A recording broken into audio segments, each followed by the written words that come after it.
यह एक महान सम्राट का राज्य था, जिसकी दया और न्याय की कहानियां दूर दूर तक प्रसिद्ध थी। उसके पास अपार धन, एक शक्तिशाली सेना और असीम वैभव था, लेकिन उसके दिल के सबसे करीब अगर कोई चीज थी, तो वह उसकी बेटी थी। राजकुमारी दुनिया की सबसे सुंदर स्त्री थी, लेकिन उसकी आंखों में हमेशा एक अनजानी उदासी झलकती थी। वह अक्सर महल की सबसे ऊंची छत पर जाकर घंटों समुद्र की ओर देखती रहती, जैसे कोई उसे बुला रहा हो, जैसे किसी छुपे हुए रहस्य की डोर उसके हृदय से बंधी हो। यह दृश्य हर दिन का था, लेकिन एक दिन राजा को एक अजीब सपना आया। सपने में एक परी प्रकट हुई, जो प्रकाश से घिरी हुई थी। उसकी आंखों में एक रहस्यमयी चमक थी, और उसने राजा से कहा, तुम्हारी बेटी की किस्मत महल में नहीं, समुद्र में लिखी गई है। उसकी आत्मा और भाग्य समुद्र से जुड़े हुए हैं, और जब तक इस रहस्य को उजागर नहीं किया जाएगा, वह अधूरी रहेगी। जो कोई भी उसकी किस्मत का रहस्य खोज निकालेगा, वही उसका सच्चा जीवन साथी होगा।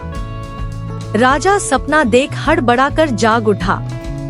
उसके माथे पर पसीना था और दिल तेजी से धड़क रहा था।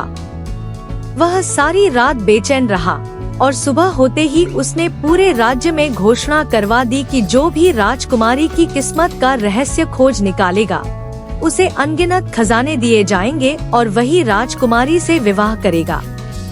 यह खबर जंगल की आग की तरह फैल गई। राजकुमार, योद्धा और बहादुर युवक महल में आने लगे, लेकिन किसी को नहीं पता था कि राजकुमारी की किस्मत का रहस्य कैसे खोजा जाए। उसी राज्य के एक छोटे से गांव में एक गरीब मगर साहसी युवक रहता था। वह किसी राजा का बेटा नहीं था, न ही किसी धनवान परिवार से था, लेकिन उसके भीतर कुछ बड़ा कर दिखाने की लगन थी। जब उसने राजा की घोषणा सुनी, तो उसके मन में एक दृढ़ संकल्प जाग उठा। वह जानता था कि यह आसान नहीं होगा, लेकिन वह अपनी किस्मत आजमाना चाहता था। वह राज दरबार में पहुंचा और राजा से अनुरोध किया कि उसे एक अवसर दिया जाए। दरबार में उपस्थित राजकुमार और दरबारी उसकी बात सुनकर हंसने लगे। एक साधारण व्यक्ति भला यह रहस्य कैसे खोज सकता था? लेकिन राजा ने युवक की आंखों में साहस और ईमानदारी देखी और उसे अनुमति दे दी। युवक सीधे समुद्र के किनारे पहुंचा, जहां की हवा में एक अजीब सी फुसफुसाहट थी। जैसे ही वह पानी के पास गया, समुद्र में एक जबरदस्त हलचल हुई और एक भयानक राक्षस प्रकट हुआ।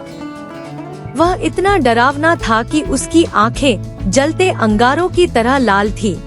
उसके दांत भाले की नोक जैसे थे और उसकी गरजती हुई आवाज पूरी घाटी में गूंज उठी। राक्षस ने कहा, यदि तुम राजकुमारी की किस्मत का रहस्य जानना चाहते हो, तो तुम्हें 3 कठिन परीक्षाओं से गुजरना होगा। यदि तुम सफल हुए, तो रहस्य तुम पर प्रकट हो जाएगा, लेकिन यदि असफल हुए, तो समुद्र तुम्हें हमेशा के लिए अपने भीतर कैद कर लेगा। युवक ने निडर होकर कहा, मुझे अपनी सच्चाई और साहस पर विश्वास है, बताओ परीक्षाएं क्या हैं? राक्षस ने कहा, पहली परीक्षा में तुम्हें एक भयानक गुफा में जाना होगा, जहां हर तरफ घना अंधेरा होगा, और वहां से एक सुनहरा मोती प्राप्त करना होगा, जो गुफा की गहराई में छिपा हुआ है। दूसरी परीक्षा में तुम्हें बर्फीले पहाड़ों से एक जादुई जाल प्राप्त करना होगा, जिसकी रक्षा खूंखार बर्फीले राक्षस कर रहे हैं। तीसरी परीक्षा सबसे कठिन है, तुम्हें समुद्र की गहराइयों में जाकर एक जादुई संदूक प्राप्त करना होगा, जो एक जलपरी के पास है। युवक ने परीक्षाएं स्वीकार कर ली और सबसे पहले भयानक गुफा की ओर चल पड़ा। गुफा अंधेरी और डरावनी थी। अंदर घुसते ही सांपों की फुफकार और खौफनाक आवाजें गूंजने लगी। जैसे ही वह आगे बढ़ा, जमीन हिलने लगी और गुफा की दीवारों से भयानक जीव निकलने लगे।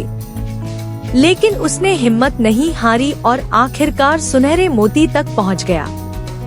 जैसे ही उसने उसे उठाया, गुफा में भूकंप आने लगा, लेकिन वह तेजी से भागता हुआ बाहर निकल आया। अब वह बर्फीले पहाड़ों की ओर चला, जहां बर्फीले तूफान उसके रास्ते में बाधा बन रहे थे। जैसे ही वह जादुई जाल के पास पहुंचा, बर्फीले राक्षस उसके सामने आ खड़े हुए। वे शक्तिशाली और निर्मम थे और किसी को भी जाल के पास नहीं जाने दे रहे थे। युवक को लगा कि यह सबसे कठिन परीक्षा है, लेकिन अचानक आकाश से एक सुनहरे पंखों वाला जादुई पक्षी आया। उसने राक्षसों पर हमला कर दिया और युवक को जाल प्राप्त करने में मदद की। अब आखिरी और सबसे कठिन परीक्षा बाकी थी। उसे समुद्र की गहराइयों में जाकर जादुई संदूक लेना था, जो एक जलपरी के पास था। वह पानी में उतरा, जहां चारों ओर अंधकार था और विशाल समुद्री जीव मौजूद थे। जैसे ही वह संदूक के पास पहुंचा, जलपरी प्रकट हुई और बोली, यह संदूक यूं ही नहीं दिया जा सकता। तुम्हें अपने साहस और सच्चाई से साबित करना होगा कि तुम इसके योग्य हो।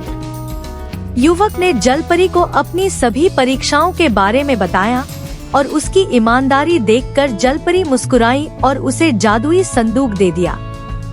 जैसे ही उसने संदूक खोला, उसमें से सुनहरी रोशनी निकली और समुद्री राक्षस फिर से प्रकट हुआ। वह बोला, अब तुम सत्य जान चुके हो। राजकुमारी केवल महल की रानी नहीं, बल्कि समुद्र की भी रानी है। यही उसकी नियति है।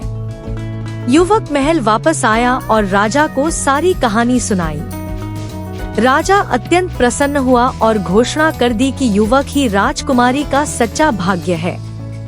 इस प्रकार राजकुमारी और युवक का विवाह संपन्न हुआ और राज्य में खुशियों की बहार आ गई।